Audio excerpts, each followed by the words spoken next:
Hey everybody, welcome to Coach's Playbook. We're recording this on Tuesday. What month is it? July 21st, 2020. Dan's still on his stay-at-home vacation, doing yard work, rustling around on the boat. I don't know why you got to take a week off to do that. But anyway, we're joined today by JD, Mick, and Hogue. How you guys doing? Top notch. Doing great, Jack. Thanks. Well, that's great. And today we're going to talk about a specific class of indicators. It's probably really, besides the price, probably the most important, or I would say, nothing's more important than anything else, but I'd say these are the most used, obviously, by a ton of people. And that's talking about moving averages. So in its simplest form, you guys probably know, but I'll just throw it out there. The simple moving average is just the, if you have like a 20 period simple moving average, you're just taking the closing prices, you're taking each one, dividing, you're taking an average, and you get a line that shows more of a trend with less of the noise.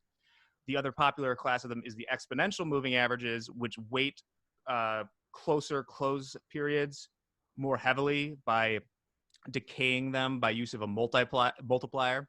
So, say the multiplier was 0.9, your last closing period would be times 0.9. The next one would be times 0.9 squared, 0.9 cubed, so, and you end up with something that really emphasizes more of the recent trend, but still keeps some of the information and its modeling from later dates in the period. So in its simplest, that's what they are. And I thought today we could talk a little bit about how you guys have used them to trade. So JD, you had some thoughts and want to kick us off? Sure. Just like everyone else, I have a handful of moving averages on my charts that I look at, representing multiple durations. Based on the way that I trade, my personal experience has taught me that simple moving averages work best on longer time periods, and exponential moving averages work better for shorter periods. So no matter what time frame of chart I'm looking at, whether it's a 5 minute, a 1 hour, 4 hour, or a daily, I always have the 5, 10, 20, and 50 period averages set as exponential moving averages, and the 100 and 200 period set up as simple moving averages. I am a day trader. I've said this before. You've heard me say it on here. So I'm looking for shorter time frame setups. I prefer the exponential moving averages because they give more weight to those recent prices, just like Jack said, and they just react faster to price action in more volatile markets. I like simple moving averages over longer durations because they kind of block out all that short-term noise and give you a clearer picture of the actual overall trend. I really don't get into the traditional weighted moving averages at all. I get that they're a lot more customizable, and that's why a lot of traders like them, but I do prefer how the exponential averages just use a standard sort of formula to calculate. How do I use them on a daily? Do you want to get into how we use them, or should we go around the circle here?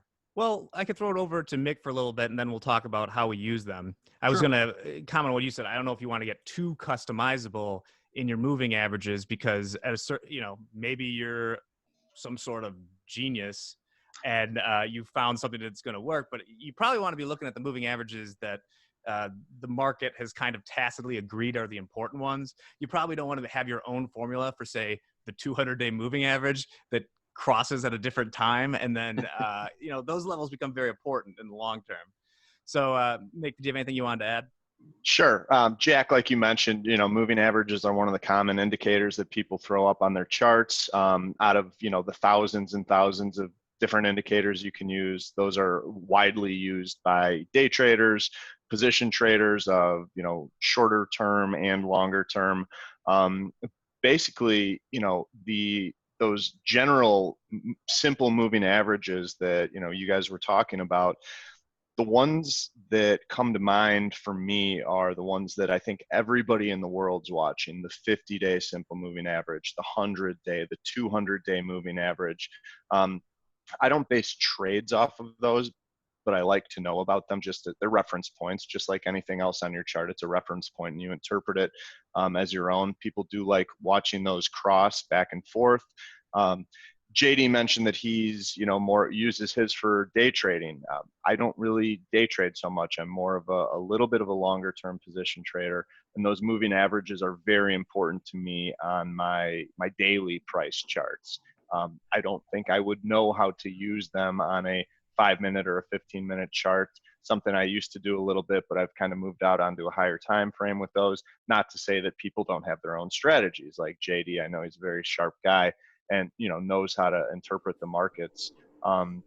So I personally like to use a 5-period simple moving average, 20-period exponential moving average on the daily charts. And that's just kind of, you know, something. I don't base all my trades off of those. They're just, you know, something there as a reference point. I don't want to get off the moving average topic, but I like to keep my charts simple. I have a couple moving averages. I do, you know, want to be conscious of where those 50, 100, 200-day moving averages are, because I want to know what the rest of the world's looking at. But in addition to the moving averages, I also like to have momentum oscillators up on my charts as well. I like seeing, you know, what the momentum's doing, especially when we, you know, maybe making new highs. You know, I want to cross-reference. So we're making new price highs. Is the momentum making new highs? And that's just another, you know, thing you can interpret on your own. Yeah, even if you're a minimalist, even if you're a minimalist with your charts, you really need to know, especially where those 50, 100, 200-day moving average is. I mean, sorry, I can't speak English today. A lot of our traders are trading the equity index futures. And even if you're not really incorporating moving averages or on that time frame into how you actually trade, you really need to know especially where those three are, because a lot of people are watching. And especially over the last couple of months, when there's been all this uncertainty, those have been levels that have really marked transition, areas of importance, as Hogue would say. And on that note, I'm going to throw it over to Hogue to talk a little bit about his experience. Well, agreed with Mick and JD and of course you, Jack. That 100, 200, or that 50, 100, and 200 day moving average is important to keep on your charts. You certainly want to know what your competitors are looking at, and many people do keep those on their charts. Personally, for me as a day trader, not necessarily holding positions in futures contracts for longer periods of time, usually flat every night and for sure every weekend, and a user of the market profile, is something that I don't think a lot of people have considered, or a lot of people are that aware of, are the whole moving averages, created by a gentleman by the name of Alan Hull. And about 5 years ago, somebody introduced me to how usable they can be in shorter time frames. Now, the whole moving average is just a different calculation of an exponential moving average. It's, you know, the exponential moving average is meant to kind of reduce some of the lag in the moving averages. Well, the whole moving averages reduces even more of the lag, but still keeps a relatively smooth curve. So, giving away one of my trade secrets here. Ooh, that's good stuff. On the 30-minute chart, put a whole moving average with 9 and a whole moving average with 13. When you look back, of course, anytime you want to learn anything about futures trading, or you're using another tool, you want to look back and see how it trades and how it looks. When the 9 session in a trend to the downside, when the 9 session is below the 13 session whole moving average, it's more likely that trend is going to continue. There's momentum there, but as momentum starts to fall, you'll see that whole moving average. Trying to think if this is the right way, which direction the charts would be. Anyway, you'll see the whole moving averages start to slow.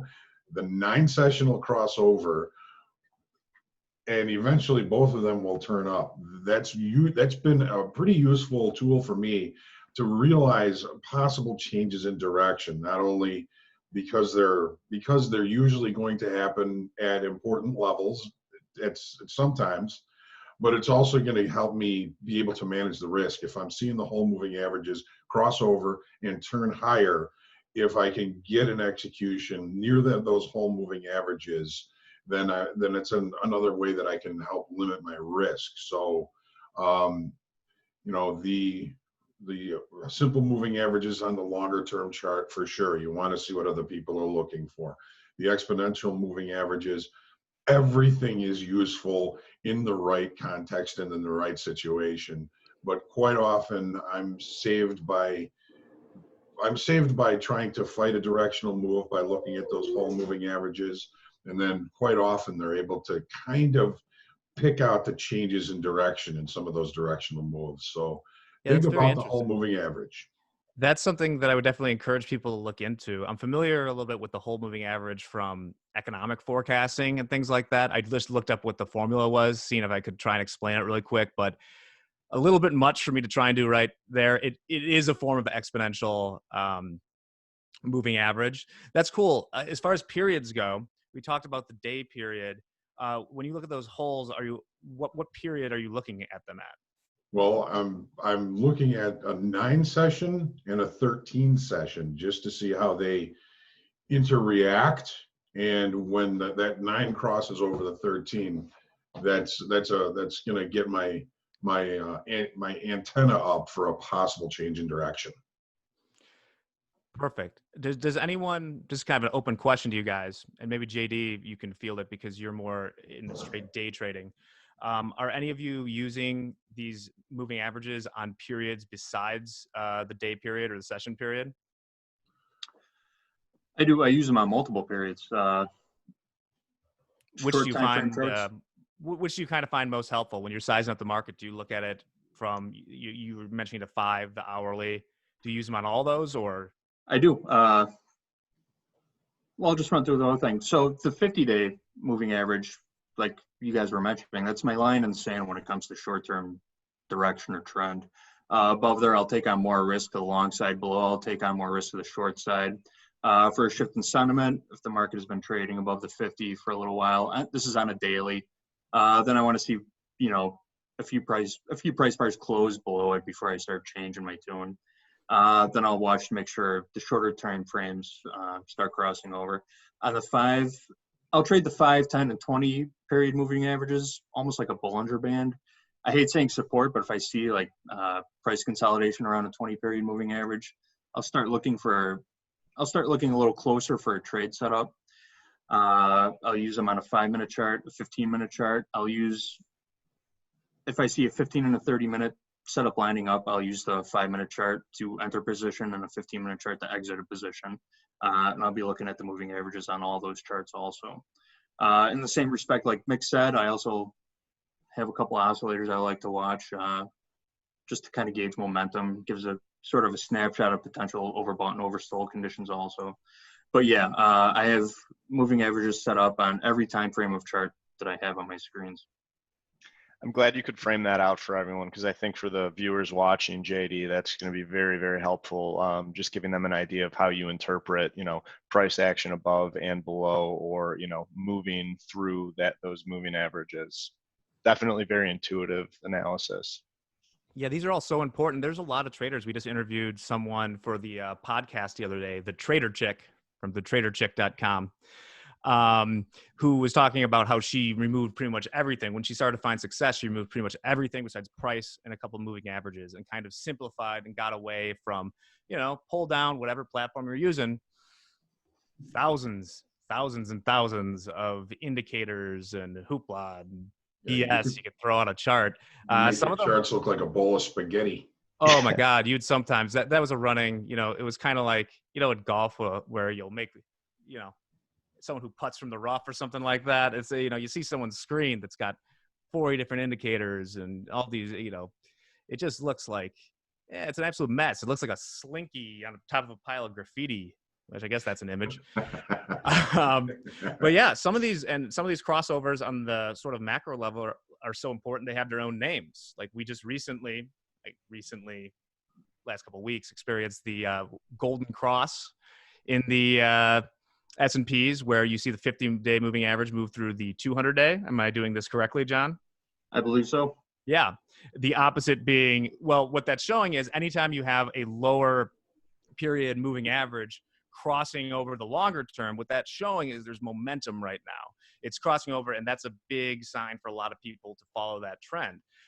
The inverse of that is if the 50-day moving average were to go back, it's quite a bit above it now, but to go back below that 200, that is what we call the death cross, which, as you can imagine from the name, is not good.